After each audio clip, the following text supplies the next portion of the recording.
Sveiki visi, su jumis ir vėl Žiburio žinios. Ir mes žinių vedėjai. Kamilė. Ir Marius. Mariau, ar tu turi šunį namie? Ne. Tarp kitko, turėjau senais laikais. Buvau laimingas vaikas. Dabar ne. Čia galbūt keistas klausimas, bet ar tas šuo mėgdavo laižyti tavo rankas? Net nežinau. Šiaip mėgdavo. Tada gal skaniai kvepia? Nežinau. Daugiau pagalvok. Gal rodo priraišumą prie šeimininko? Bet neįsivaizduoju, gal todėl, kad jis jį labai myli. Gal atsidėkoja? Taigi visi šunys turi šeimininką. Tai norėdamas įtikti laižo šeimininkui kojas, rankas. Taip. Daugiau yra priežasčių. Kodėl laižo? Jautiesi alkanas. Nori įtikti. Gerinasi, supranti. Nes taip pasaulio sutverti, ar taip turi būti. Labai įdomus atsakymas. Tai taip. Nes jaučia pagarbą, o pavyzdžiui, Sakevičius irgi man laižo rankas, nes jaučia man pagarbą. Aš jam irgi laižau rankas. Nes myli. Nes jos kvepia dešra. Purvinus gal jau ir laižo, mikrobus nulaižo, nežinau. Tai manau, kad arba tos rankos būna su kažkokiu maisto kvapu, arba šuo taip išreiškia savo nuolankumą šeimininkui. Gal dėl to, kad labai myli. Labas, Domantai. Labas, Kamilė. Domantai, ar jau papuošei namuose eglutę, nes artėja Kalėdos? Ai, dar nepavyko papuošti. Tačiau žinau, kad šiandien 4:30 Prienuose įžiebė eglutę. Įžiebsim Prienų eglę. Įžiebsim.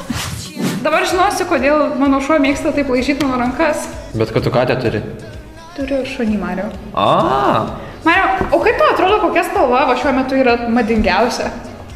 Ką, žinau, gal kokia mėlynas su žalios atspalviu bei geltonos prieskoniu.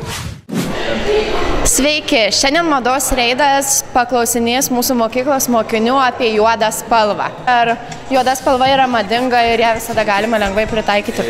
Jo, nes gatvės stiliui tai tikrai yra madinga juoda spalva. Tai manau, tikrai yra reikalinga. O dabar pats neturi juodo akcento, tai reiškia, kad tu nemadingas ar kaip? Ne, tiesiog nenorėjau čia pagal nuotaiką, kartais, žinai, priklauso. O jei juoda spalva, tai nuotaikos nelabai ir, bet dabar šviesi tai. Madinga ir gražu. Ar tavo spalva mėgstamiausia juoda? Jo. Taip, tikrai madinga, pati madingiausia spalva. Aš saką nešiau juodą, man mato, tik mano maikė ne juoda, tai prasme visiems siūlo nešiuoti juodą. Kodėl? Nes madinga. Kodėl madinga juoda spalva? Išryškina veido bruožus, lieknina ir šiaip gražu. Nu ką, aš visai madinga, manau. Kodėl? Nes aš juodai apsirengęs dabar. Patinka man juoda spalva. Labai tinka visur. O juodos kelnės ir taip. Visur gali priderinti. Jo, ir plaukus viską gali. Pats mėgsti rengtis juodai? Jo, labai. Manau, kad juoda spalva yra klasika. Jinai prie visko dera ir visą laiką smagu ją dėvėti. Ar manai, kad madingas žmogus privalo turėti juodų drabužių? Taip, manau, turėtų turėti.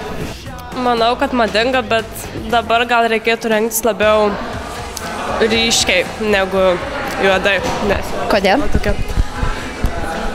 Galbūt, kad vis tiek žiema ateina ir kadangi už langų labai atėjo. Šiaip nesimato dar, bet žodžiu, žiemą gal reikėtų taip spalvotai rengtis, kad būtų įdomiau gyventi. Taip, manau. Kodėl? Graži tiesiog visi ją nešioja. O kodėl ją visi nešioja? Dera prie visko, jinai. Dabar žinosiu, kodėl mano šuo mėgsta taip laižyti mano rankas. Bet kad tu katę turi? Turiu šunį, Mariau. Mariau, o kaip tau atrodo, kokia spalva va šiuo metu yra madingiausia? Ką, žinau, gal kokia mėlynas su žalios atspalviu bei geltonos prieskoniu.